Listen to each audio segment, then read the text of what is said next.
আমার সোনার বাংলা, আমরা তোমায় ভালোবাসি।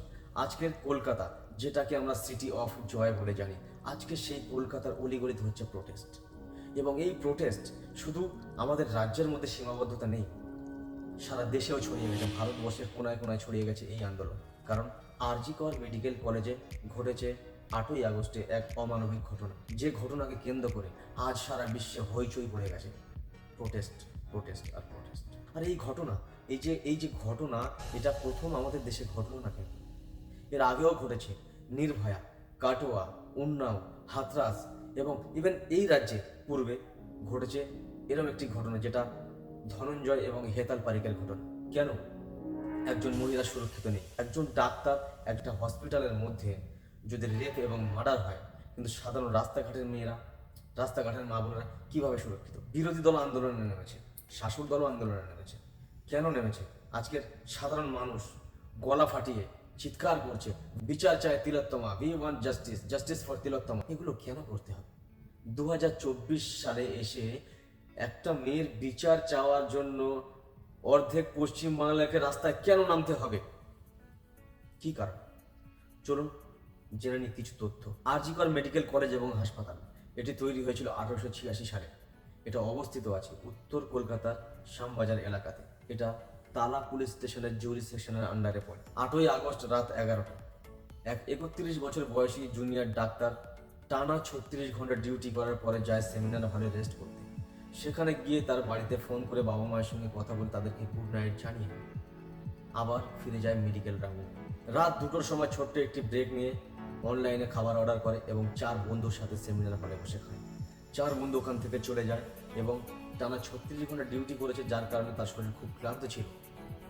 সেই জন্য সে ওখানেই শুয়ে পড়ে। ভোর 3টে নাগাদ এমার্জেন্সিতে সংকটজনক অবস্থায় ছিলেন এক রোগী।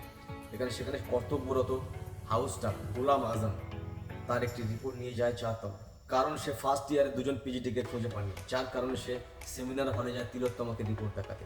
তিলোত্তমার রিপোর্ট দেখে, রিপোর্ট দেখার পরে ও ওখানে শুয়ে পড়ে। ওই গোলাম আজমই ছিল যে শেষবার তিলোত্তমাকে জীবিত দেখেছিল। চেস্ট মেডিসিনের এক পক্ষ এই দাবি মানতে নারাজ।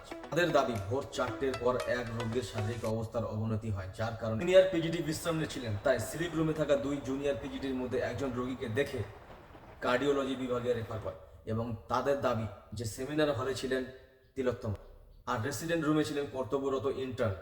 এই পক্ষের দাবি মানলে উঠে আসে বড় একটি প্রশ্ন, কারণ সেমিনার হল এবং স্লিপ রুম একে অপরের অপোজিটে আছে। যদি একজন মহিলাকে বা একজন মেয়েকে, একজন জুনিয়র ডাক্তারকে যদি এখানে রেপ করা হয় এবং তাকে মার্ডার করা হয়, তাহলে অপোজিট রুমের কেউ জানতে পারলো না কেন? পরের দিন 9 আগস্ট সকাল 7:30 31 বছর বয়সে ওই জুনিয়র ডাক্তারের বডি পাওয়া যায় সেমিনার হলে। সেই মৃত শরীরে ছিল একটা নয়, দুটো নয়, এক থেকে একাধিক আঘাতের চিহ্ন এবং তার শরীর ছিল বস্ত্রহীন এবং তার চোখ এবং প্রাইভেট পার্ট থেকে রক্ত বেরোচ্ছিল।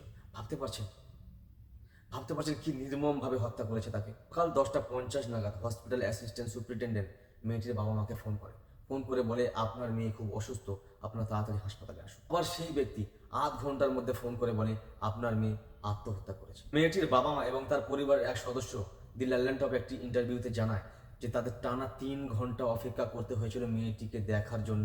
आपका लड़की सुसाइड कर दिया। हमको 3 घंटा खड़े रखा।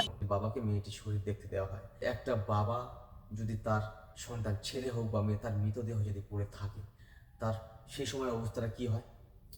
তার বাবা এবং মা খুবই ভেঙে পড়েছিল, কিন্তু তারা বলেছিল যে আমার মেয়ে চলে গেছে, ওকে তো আর ফিরিয়ে আনতে পারবো না, কিন্তু যেন এর সুবিচার হয় তার দাবি আমরা করছি, দোষী যেন সাজা পায় তার দাবি আমরা করছি। ঘটনাটি সামনে আসার পর কলকাতা পুলিশ কমিশনার বিনীত গোয়েল এবং স্টেট হেলথ সেক্রেটারি NS নিগম হাসপাতালে পৌঁছায়। তারপর শুরু হয় ইনভেস্টিগেশন।